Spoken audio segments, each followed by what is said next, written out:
Hi hello students, welcome to our channel. ఈరోజు ఈ వీడియోలో మనం 10th class maths chapter 14 probability exercise 14.1 question number 10 and 11 గురించి నేర్చుకుంటున్నాం. ఈ చాప్టర్లో ఉన్న all exercises videos, example videos and ఈ చాప్టర్ ఇంట్రడక్షన్ వీడియో ఈ వీడియో లాస్ట్లో మీకు డిస్ప్లే అవుతుంది, చెక్ చేసుకోవచ్చు. ఏ పిగ్గీ బ్యాంక్ కంటైన్స్ 150 పైసా కాయిన్స్. ఇక్కడ 50 పైసా కాయిన్స్ వచ్చేసరికి 100 ఉన్నాయి అని చెప్తున్నారు. Next 50 1 rupee coins. 1 rupees coins ఎన్ని ఉన్నాయి? ఇక్కడ 50 ఉన్నాయి. 20 2 రూపీస్ కాయిన్స్. 2 రూపీస్ కాయిన్స్ వచ్చేసరికి 20 కాయిన్స్ ఉన్నాయి. అండ్ 5 రూపీస్ కాయిన్స్ వచ్చేసరికి 10 కాయిన్స్ ఉన్నాయి అని చెప్తున్నారు. If it is equally likely that one of the coin will fall out when the bank is turned upside down.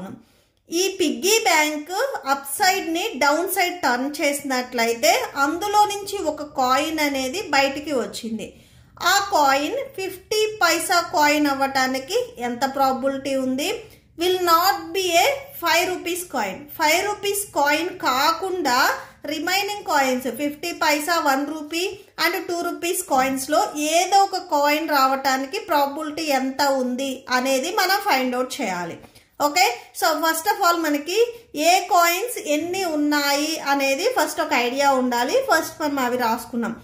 అంటే 50 పైసా కాయిన్స్ వచ్చేసరికి 100, 1 రూపీ కాయిన్స్ వచ్చేసరికి 50, 2 rupees coins 20, 5 rupees coins 10 ఉన్నాయి కదా. First ఇవి రాసుకుందాం. ఓకే, సో సొల్యూషన్ చూడండి. Solution given number of 50 paisa coins. 50 paisa coins ఇక్కడ ఎన్ని ఉన్నాయి? 100 కాయిన్స్ ఉన్నాయి. Next number of 1 rupee coins. 1 rupee coins ఎన్ని ఉన్నాయని ఇచ్చారు మనకి ఇక్కడ? 50. సో అది రాసుకోండి. Number of 2 rupees coins. 2 rupees coins 20 ఉన్నాయి. Next number of 5 rupees coins. 5 rupee coins వచ్చేసరికి 10 ఉన్నాయి. సో నెక్స్ట్ ఇక్కడ 10 రాసుకోండి. Total number of coins. అసలు పిగ్గీ బ్యాంక్ లో టోటల్ గా ఎన్ని కాయిన్స్ ఉన్నాయి అనేది ఫస్ట్ మనం రాసుకుంటున్నాము. ఏమైతే కాయిన్స్ ఉన్నాయో నెంబర్ ఆఫ్ కాయిన్స్ మనం యాడ్ చేసుకోవాలి.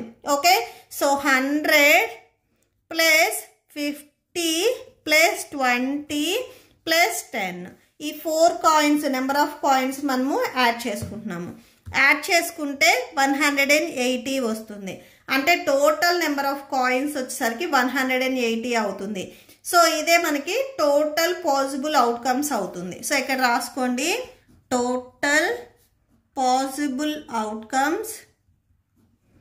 Total possible outcomes equal to 180. Next first bit లో will be a 50 paisa coin. 50 paisa coin అవ్వటానికి ఎంత ప్రాబిలిటీ ఉంది అని అడిగారు. So next probability find out చేద్దాము. ఫస్ట్ బిట్ లో చూడండి, will be a 50 paisa coin. Piggy bank లో నుంచి ఒక కాయిన్ అనేది కిందకి పడింది అని చెప్తున్నారు కదా. సో ఆ కాయిన్ 50 పైసా కాయిన్ అవ్వటానికి ఎంత ప్రాబిలిటీ ఉంది అనేది ఇప్పుడు మనం రాసుకుంటున్నాము. Probability of 50 paisa coin equal to, so ప్రాబిలిటీకి మనం number of favourable outcome by total possible outcomes అని రాసుకుంటాము. సో ఫార్ములా ఒకసారి రాసుకోండి. Number of favourable outcomes by total number of possible outcomes.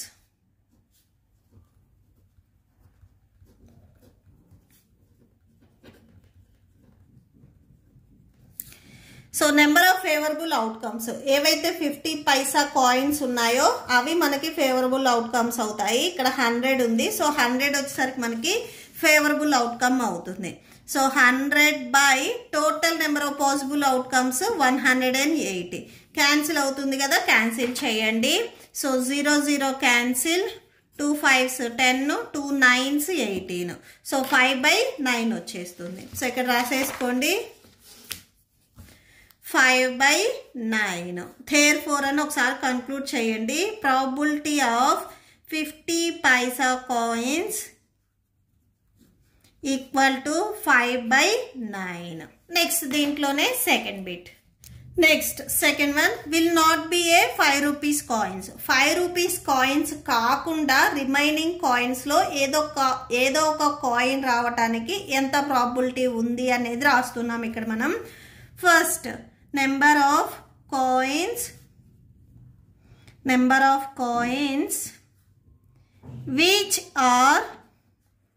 which are not of 5 rupee coins. Okay, 5 rupees coins కాకుండా remaining coins ఎన్ని ఉన్నాయి అనేది రాసుకుంటున్నాము. That equal to, so 5 rupees coins కాకుండా రిమైనింగ్ కాయిన్స్ ఏమేమి ఉన్నాయి? 50 paisa, 1 rupee coin, 2 rupees coins. ఈ 3 coins మీరు యాడ్ చేసుకోవచ్చు. So 50 paisa plus 1 rupee coins plus 2 rupees coins. Okay, so that equal to 50 paisa coins ఇక్కడ ఎన్ని ఉన్నాయి? 100. 1 రూపీ కాయిన్స్ 50, 2 రూపీస్ కాయిన్స్ 20. ఈ 3ని యాడ్ చేయండి. 100 ప్లస్ 50 ప్లస్ 20. సో యాడ్ చేసుకున్నట్లయితే 170 వస్తుంది. So number of coins which are not of 5 rupees coins. 5 rupees coins కాకుండా remaining coins వచ్చేసరికి 170 ఉన్నాయి. ఓకే, ఆర్ మీరు ఈ 3 యాడ్ చేసుకునే బదులు టోటల్ నెంబర్ ఆఫ్ కాయిన్స్ లో నుంచి 5 రూపీస్ కాయిన్స్ 10ని మీరు సబ్ట్రాక్షన్ చేసినా కానీ రిమైనింగ్ కాయిన్స్ ఏవైతే ఉన్నాయో అవి వచ్చేస్తాయి. 180లో నుంచి 10ని మీరు సబ్ట్రాక్షన్ చేస్తే 170 వస్తుంది. ఓకే, సో అలా అయినా కానీ రాసుకోవచ్చు. సో నెక్స్ట్ ఇక్కడ రాసుకోండి, number of favourable outcomes. So ఇప్పుడు మనం ఏదైతే రాసుకున్నామో ఇదే మనకి ఫేవరబుల్ అవుట్కమ్ అవుతుంది. So 170.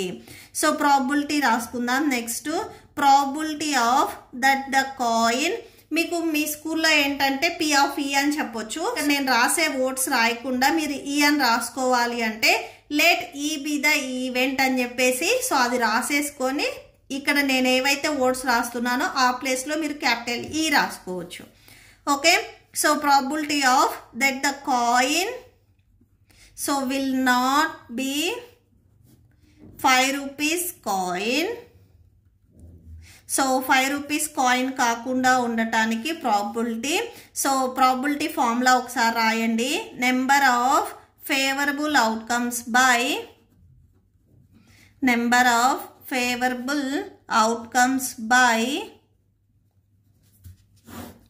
total number of possible outcomes.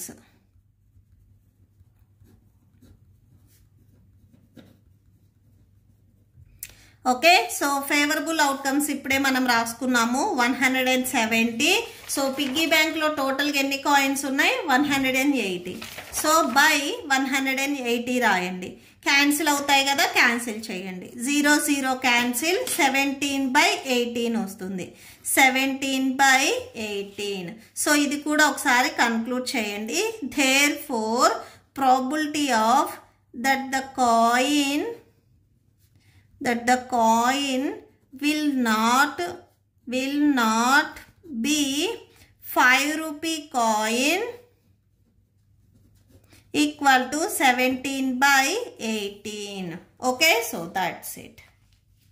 Next question number 11 చూడండి. Gopi buys a fish from a shop for his aquarium. So Gopi తన దగ్గర ఉన్న అక్వేరియం లో కొన్ని ఫిషెస్ ని పెట్టాలి అనుకున్నాడు. సో ఫిషెస్ కోసం షాప్ కి వెళ్ళాడు. The shopkeeper takes out 1 fish at random from a tank containing 5 male fish and 8 female fish. Shopkeeper దగ్గర ఉన్న అక్వేరియం లో 5 male fish and 8 female fish ఉన్నాయి. సో గోపి ఓన్లీ 1 ఫిష్ మాత్రమే కొనాలి అనుకున్నారు. షాప్కీపర్ దగ్గర ఉన్న అక్వేరియంలో నుంచి ఒక ఫిష్ని బయటికి తీస్తే ఆ ఫిష్ అనేది మేల్ ఫిష్ అవ్వటానికి ఎంత ప్రాబబిలిటీ ఉంది అని అడిగారు. ఓకే, సో చూడండి, ఫస్ట్ షాప్కీపర్ దగ్గర ఎన్ని ఫిషెస్ ఉన్నాయి అనేది ఫస్ట్ మనం రాసుకుందాం. Total number of fishes in the tank, అసలు ట్యాంక్లో టోటల్గా ఎన్ని ఫిషెస్ ఉన్నాయి? 5 మేల్ ఫిషెస్ 8 ఫీమేల్ ఫిషెస్. ఇవి రెండింటిని యాడ్ చేసుకుంటే 13 వస్తుంది. అంటే షాప్ కీపర్ దగ్గర టోటల్గా 13 ఫిషెస్ ఉన్నాయి. ఇప్పుడు ఆ ఫిష్ ట్యాంక్లో నుంచి 1 ఫిష్ అనేది బయటికి తీయాలి అనుకున్నాడు. సో అది మేల్ ఫిష్ అవ్వటానికి ఎంత ప్రాబబిలిటీ ఉంది అని అడిగారు. నెక్స్ట్ ప్రాబబిలిటీ రాసుకుందాం. Probability of taken out a male fish. So male ఫిష్ని బయటికి తీయటానికి ప్రాబబిలిటీ. సో దీనికి మనం ఫార్ములా రాసుకుంటున్నాము. Number of favourable outcomes by total number of possible outcomes.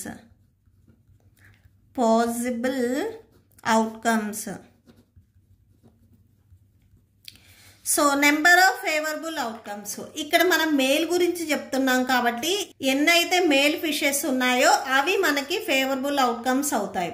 Male fishes ఇక్కడ 5 ఉన్నాయి కాబట్టి 5 వచ్చేసరికి మనకి ఫేవరబుల్ అవుట్కమ్ అవుతుంది. ఎందుకంటే ప్రాబబిలిటీ మనము మేల్ ఫిషెస్ గురించి చెప్తున్నాం కాబట్టి.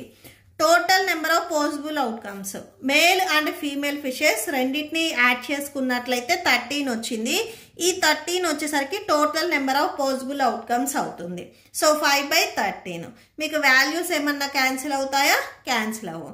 So probability of male fish equal to 5/13. So అది రాసుకోండి. Probability of male fish equal to 5/13. Okay, so that's it. మీకు ఈ వీడియో నచ్చితే ప్లీజ్ లైక్ చేయండి, మీ ఫ్రెండ్స్కి షేర్ చేయండి అండ్ మన ఛానల్ని సబ్స్క్రైబ్ చేసుకోండి. మీకు ఇప్పుడు ఈ వీడియో లాస్ట్లో ఈ chapter playlist and next questions videos display అవుతాయి, చెక్ చేసుకోవచ్చు. Thank you and thanks for watching.